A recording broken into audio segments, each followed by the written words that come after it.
even though that's taking place, they're core power building exercises. So when you're doing a core power building exercise, it's all about the fascia, the stretch, the load. Your partner is positioning their center and their energy into you correctly, and so forth. Now, to develop the listening energy, there's a series of exercises where you practice investigating the components of your training partner's body.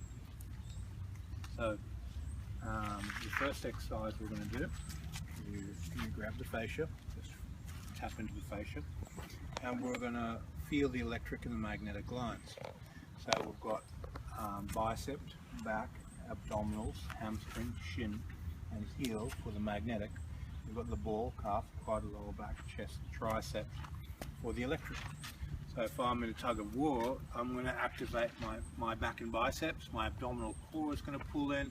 I'm going to rock back, and energy is going to work towards the periphery of my balance as I lean. So it's going to be on the heel or the back of the ball. If I'm going to be pushing a car, I'm going to center my strength to expand in the center of my ball. My calf is going to switch on, my quad is going to switch on, the lower back is going to support that through the chest and tricep, and then I'm going to create an electric outward force. So these two electric and magnetic lines, you want to get used to feeling them inside your training partner's body. So if I go bicep to back, I feel the bicep and back, I lever a little bit in this way, and then as soon as I hit bicep back, it'll take me onto abdominals, hamstring, shin, and heel. And then I go tricep, chest, lower back, quad, and ball, and I can go into the other line. So lever a little bit this way, lever a little bit that way, and I can track inside of his body. Now when he pushes on me, and I touch, so here I'm going to be looking, do I want to go through the magnetic line, electric line? It'd be electric. As soon as I meet that force, that's going to connect. So there's that line, and I can just pick that up. If you do a pulling action on me, then a magnetic line, then I can pick the magnetic line. So with pushing and pulling forces, those are the dominant muscles being used. So it's like a tracking exercise. You zigzag down in the fascia of your training partner's body and working up and down. The reason why you're not just following the tension that arises inside of a person's body is once you have these lines of awareness, you'll be able to have a deeper sense of what energy is arising out of it. If you're only gravitating to tension that you feel and not scanning the whole body, you'll be missing a lot. So you have less parts of the body that you can stick to and influence.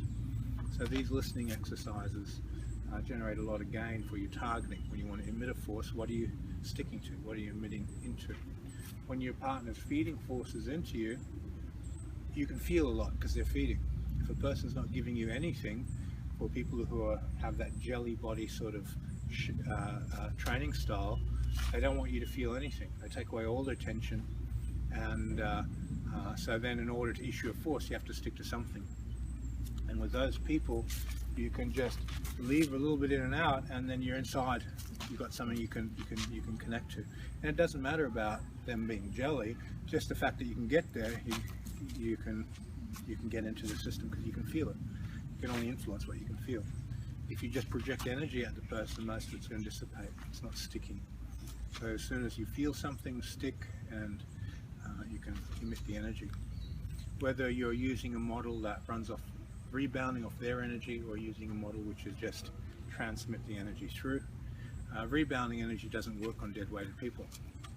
So rebounding energy is something that you use to build fascia, build energy, build potential, and then you just use that potential and emit.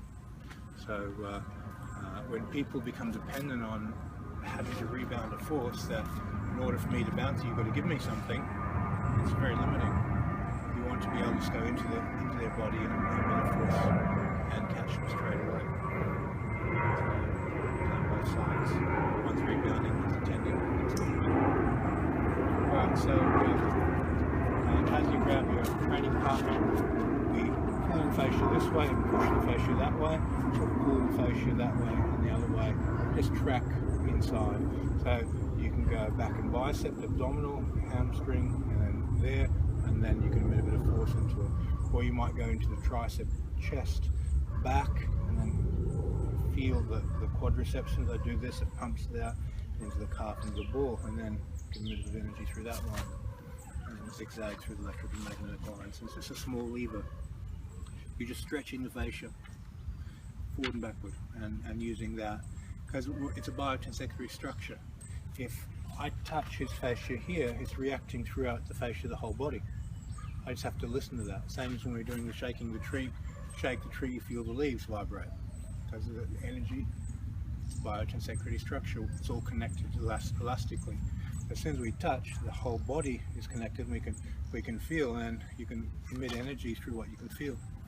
The more you develop that listening skill, stick to the biotensecondary of the body, then you can feel a lot more each time you do this, and you have more to influence, more that you can stick to and generate the effects. Almost every drill we do, touch the feet first. We go straight down to the root. There's the feet. Stick to the feet, so that everything between the point of contact and the feet can be affected. So that's your basic training. Now this is increasing your awareness of the energy lines and the elasticity in the body. Very, very beneficial. Okay, partner up and have a play with it.